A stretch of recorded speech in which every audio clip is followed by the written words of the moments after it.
अब्बू देखिए इसमें से कौन सा बुरखा अच्छा लग रहा है। बेटा आपको ये बुरखा लेने की जरूरत नहीं है, मैं आपके लिए पहले ही नया बुरखा ले आया हूँ। ठीक है अब्बू, मैं अभी पहन के आती हूँ। अस्सलामुअलैकुम नुमान भाई।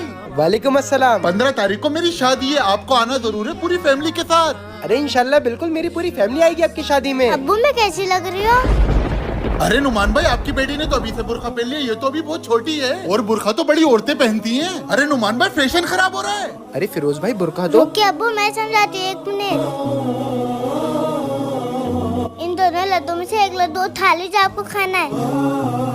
अंकल आपने पैकेट वाला लड्डू क्यों उठाया? बेटा ये तो पैकेट में है, वो तो खुलकर गंदा हो गया। अंकल मैं आपको ये तो बताना चाह रही हूँ, अगर हम पर्दे में रहेंगे तो हम दूसरों की गंदी नजर से बचे रहेंगे। तो बेटा जरूरी कोई है अभी से पर्दा करना।